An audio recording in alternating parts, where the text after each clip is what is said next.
तो चलिए शुरू करते हैं। यूपी टेट की तैयारी में आज हम लोग बायोलॉजी का एक, आप जानते हैं, बहुत ही इंपॉर्टेंट टॉपिक कवर करने वाले हैं, माइक्रोबायोलॉजी। एक बात समझ लीजिए, इस टॉपिक से एग्जाम में सवाल आना तो पक्का है, तो क्यों न इसे बिल्कुल आसानी से मिलकर अच्छे से समझ लें। सोच के देखिए, एक ऐसी दुनिया जो है तो हमारे चारों तरफ, लेकिन हमें अपनी इन आंखों से दिखती नहीं है, एक अदृश्य दुनिया। और जानते हैं सबसे जरूरी बात क्या है? यही अदृश्य दुनिया आपके एग्जाम में अच्छे नंबर लाने की चाबी हो सकती है। तो ठीक है, इस टॉपिक में अब हम जरा गहराई से उतरते हैं। सबसे पहला और बेसिक सवाल, आखिर ये माइक्रोब्स यानी कि सूक्ष्म जीव होते क्या हैं? यहीं से हमारे कॉन्सेप्ट की नींव बनेगी। तो देखिए, माइक्रोबायोलॉजी, जिसे हम सूक्ष्म जैविकी कहते हैं, ये साइंस की वो ब्रांच है जिसमें हम उन ऑर्गेनिजम्स के बारे में पढ़ते हैं जिन्हें हम बिना किसी माइक्रोस्कोप के देख ही नहीं सकते। ये साइज में तो बहुत छोटे होते हैं, पर इनका असर बहुत बहुत बड़ा होता है। अब इस पूरी इनविजिबल दुनिया को बेहतर तरीके से समझने के लिए साइंटिस्ट्स ने इन माइक्रोब्स को 5 मेन परिवारों में, या कह लें कि कैटेगरीज में बांटा है। और ये क्लासिफिकेशन समझना बहुत जरूरी है, क्योंकि हर परिवार की अपनी अलग खासियत होती है। ये रहीं वो 5 main families: bacteria, virus, protozoa, fungi और एल्गी।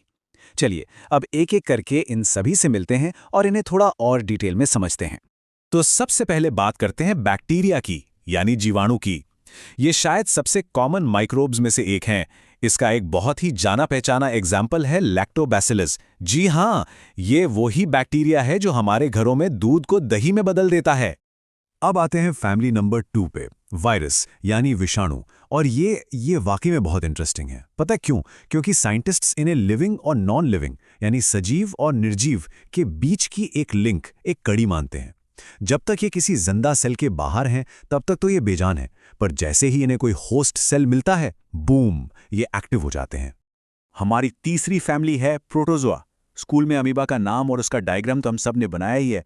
खैर, इसी परिवार का एक और मेंबर है प्लाज्मोडियम, और ये मलेरिया जैसी खतरनाक बीमारी के लिए जिम्मेदार होता है। अगला परिवार है फंगी का, जिसे हम कवक भी कहते हैं।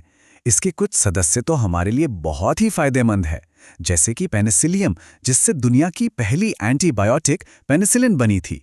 और दूसरा है यीस्ट, जिसका इस्तेमाल हम बेकिंग इंडस्ट्री में ब्रेड वगैरह बनाने में करते हैं। और अब हमारी 5वीं और आखिरी फैमिली है एल्गी, यानी शैवाल। इनकी सबसे खास बात यह है कि ये बिल्कुल पौधों की तरह ही प्रकाश संश्लेषण, मतलब फोटोसिंथेसिस कर सकते हैं। ये अपना खाना खुद बना लेते हैं। चलिए अब जरा इतिहास में चलते हैं और देखते हैं कि इस फील्ड के असली हीरो कौन थे। एक बात याद रखिएगा, एग्जाम में साइंटिस्ट और उनकी डिस्कवरी से जुड़े सवाल अक्सर पूछे जाते हैं, तो ये सेक्शन बहुत इंपॉर्टेंट है। तो सबसे पहले हैं एंटनी वॉन ल्यूमेनहॉक, जिन्हें फादर ऑफ माइक्रोबायोलॉजी भी कहा जाता है। क्यों?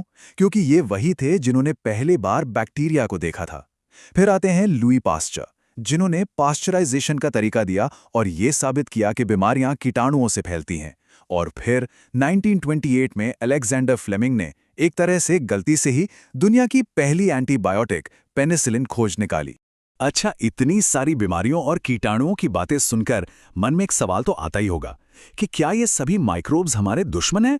क्या ये सिर्फ और सिर्फ नुकसान ही पहुंचाते हैं? तो इस सवाल का जवाब है नहीं, बिल्कुल नहीं। सच तो ये है कि सभी माइक्रोब्स हानिकारक नहीं होते, बल्कि इनमें से कई तो हमारे लिए और इस पूरी धरती के लिए बहुत ही ज्यादा जरूरी हैं। तो इसका मतलब साफ है, इन माइक्रोब्स के 2 चेहरे हैं, एक दोस्त का और एक दुश्मन का।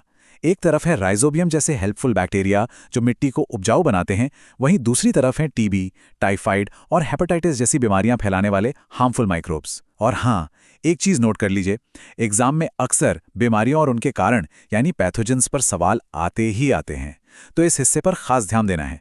तो चलिए, आज हमने जो भी सीखा है उसे एक छोटे से सवाल से पक्का करते हैं। सवाल यह है कि घर में दही जमाने के लिए कौन सा हेल्पफुल माइक्रोब काम आता है? इसका जवाब जरूर सोचिए और याद रखिए, ये जो अदृश्य दुनिया है ना, ये हमारी जिंदगी पर हर पल असर डाल रही है, कभी अच्छे के लिए तो कभी बुरे के लिए।